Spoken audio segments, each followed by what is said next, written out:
Hello friends, welcome to my channel Goosebumps Stories. कैसे हैं आप लोग? आशा करती हूँ अच्छे ही होंगे। तो चलिए शुरू करते हैं आज की हमारी पहली कहानी। आज की पहली कहानी बिहार से सपना जी की माँ के साथ घटी है। ये कहानी उन्हीं के पॉइंट ऑफ व्यू से। मैं उस दिन को याद नहीं करना चाहती। बहुत ही डरावना पल हम लोगों के लिए था। वो 4 साल, भगवान न करे वो चीज़ कभी भी किसी के साथ हो। वो डरावना पल वो डरावना पल 4 साल पहले से हो रही थी, जब मैं सिर्फ 13 साल की थी। मेरी माँ हाई स्कूल की हेड मिस्ट्रेस है। एक रोज़ मेरी माँ और पापा के साथ बाइक में एक जान पहचान वाले के पास गई थी। वहाँ कोई अनुष्ठान था। उनका घर रेलवे ट्रैक क्रॉस करके जाना पड़ता था। वापस आते समय मेरी माँ का बिहेव चेंज हो गया था। वो अजीब सा हरकत करने लगी थी। हम लोग इन सब बातों पे कभी बिलीव नहीं करते थे। मेरी माँ जब भी किसी और को वैसी हालत में देखती थी तो बोलती थी कि भूत प्रेत बोल के कुछ नहीं होता, वो नाटक कर रही है। इवन हम लोग भी कभी ये सब बात पे बिलीव नहीं करते थे। लेकिन जब मैं अपनी माँ को देखी उस टाइम तो मैं कुछ समझ नहीं पाई। पर जब माँ वहाँ से वापस आई तो हमेशा शांत बैठी रहती थी। मैं जब माँ माँ कहकर बुलाती थी तो कोई जवाब नहीं देती थी, और जब मैं माँ को पकड़ने जाती तो माँ मुझे बहुत पीटती थी और ज़ोर ज़ोर से हंसने लगती थी। माँ कभी भी मेरे ऊपर हाथ नहीं उठाती थी। कभी अगर माँ मुझे डांटती भी थी तो तुरंत से दुलार भी करने लगती थी। पर माँ मुझे रोज मारती थी। जिस दिन वो भगवान का पूजा करती थी उस दिन तो उनका तबीयत और ज़्यादा खराब हो जाता था। वो रोने लगती थी, अपने कपड़ों को फाड़ने लगती थी और अपने आप को नोचने लगती थी। फिर मैं और मेरा भाई अपने मामा मामी से बात किए। बड़ी मामी मेरी माँ को एक मंदिर लेकर गई। वहाँ पंडित जी जब झाड़ फूँक करके माँ से पूछे कि तू कौन है, कहाँ से आई है और तू इसको क्यों पकड़ी हुई है, तब एक अजीब सी आवाज़ में माँ बोली, ये औरत उस दिन लाल साड़ी पहनकर रेलवे लाइन क्रॉस कर रही थी। मैं वहीं रहती थी। मुझे ये बहुत सुंदर लगी क्योंकि मैं भी एक नई नवेली दुल्हन थी। पर मेरी सास मुझे हमेशा दहेज को लेकर ताना देती थी। मुझे रोज़ का झगड़ा बर्दाश्त नहीं हुआ और मैं रेलवे लाइन में जाकर आत्महत्या कर ली। मेरी आत्मा को शांति नहीं मिलने के कारण मैं वहीं भटकती रही। पर एक दिन इसे देखी, मुझे अच्छी लगी। मुझे लाल साड़ी बहुत पसंद है और मैं इसके शरीर में प्रवेश कर गई। अब मैं ये शरीर छोड़ के कहीं नहीं जाऊंगी। पंडित जी बहुत कोशिश किए, तब जाकर माँ कुछ दिनों के लिए ठीक हो गई थी।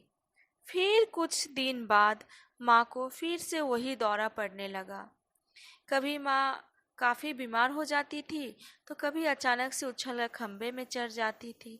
कभी कभी तो कई दिनों तक तो वो खाना खाना ही छोड़ देती थी। हम लोग काफ़ी परेशान रहते थे। माँ हमेशा कभी कभी तो एकदम से बैठी रहती थी शांत, किसी को कुछ बोलती नहीं थी, चुपचाप बैठी रहती थी। कभी हंसने लगती थी, कभी रोने लगती थी। सभी जगहों में जाकर ट्राई कर चुकी थी।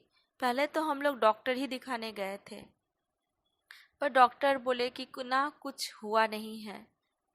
हम लोग कुछ समझ नहीं पा रहे थे। कुछ भी लाभ नहीं हो रहा था उस इलाज से, डॉक्टरी इलाज से। फिर एक दिन मेरी मौसी को इस बारे में पता चला। तब वो अपने पास बुलवाई और एक मस्जिद में लेकर गई। वहाँ एक फ़कीर थे, वो झाड़ फूँक किया करते थे। झाड़ फूँक किए और एक फूका हुआ पानी दिए। करीब 1 महीने तक ये सिलसिला चला। वो फूका हुआ पानी पीती थी और रेगुलर पीती थी। और उन 1 महीनों में मेरी माँ रात भर रोती थी, चिल्लाती थी, किसी से बात करती थी कि मुझे मत मारो। उनके बॉडी में पेन रहने लगा था। तब 1 महीने बाद वो चंगी हुई थी। असल में वो फ़कीर उस दिन झाड़ फूँक करने के बाद समझ गए थे कि ये एक अतृप्त आत्मा है, और इसी वजह से वो लगातार 1 महीने तक वो अपने ही जगह में रह के कोई पूजा किया करते थे, झाड़ फूँक किया करते थे, जिस वजह से माँ को 1 महीने तक लगातार माँ तकलीफ़ में रहती थी, दर्द में रहती थी और रोती थी। सपने में बड़बड़ाती थी कि मुझे मत मारो। वो 4 साल हमारे लिए एक काला साया था, जो काफ़ी दिल दहलाने वाला था। उस दिन को मैं याद नहीं करना चाहती। ये 1 महीने, एक नहीं, हाँ 3 महीने हो गए हैं। 3 महीने पहले ही मेरी माँ पूरी तरह से क्योर हो पाई है।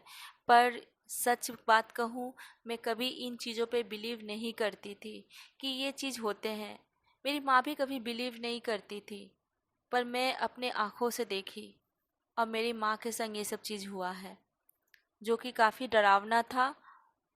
लोगों के साथ जब तक कुछ घटता नहीं है तब तक लोग उन चीज़ों को विश्वास नहीं करते हैं, और आज से मैं उन चीज़ों पे विश्वास करने लगी हूँ कि हाँ, ये चीज़ भी बोल के कुछ होते हैं।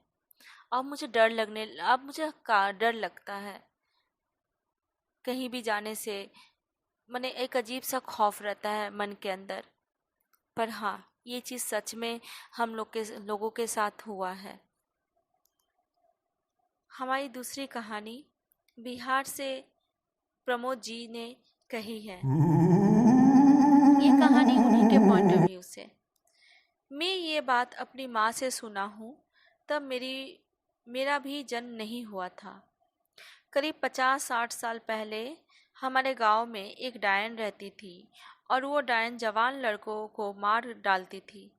जो लोग इस बारे में जानते थे कि डायन के वार से मरा है, वो लोग अपने सगे संबंधियों को दफना देते थे, ताकि बाद में अगर डायन उसे जिंदा करे तो वो वापस अपने सगे संबंधियों को, अपने बिलवेड को लेकर आ सके। डायन उस लाश को उठाकर ले जाती थी, जो मिट्टी में गड़े होते थे, और उसे जिंदा करके मनुष्य देवा बना देते थे। मनुष्य देवा इसलिए कहते हैं क्योंकि वो उन लोगों से काम करवाती थी, भारी सामान उठवाती थी, दूसरे के घरों में जाके अनाज चोरी करवाती थी, अपने घर का सारा काम करवाती थी। और ये सच है, सच में ऐसा होता था। बाद में उस डायन को मार डाला गया। और ये डायन की जो कहानी है, इसमें कुछ भी अलग सा, और ये सच्चाई है। वो जवान लड़कों को मार के उसको मनुष्य देवा बना देती थी, और उसके संग उससे काम करवाती थी। जो लोग जानते थे इस बारे में, वो अपने सगे संबंधियों को लेके चले जाते थे किसी तरह से बचा के।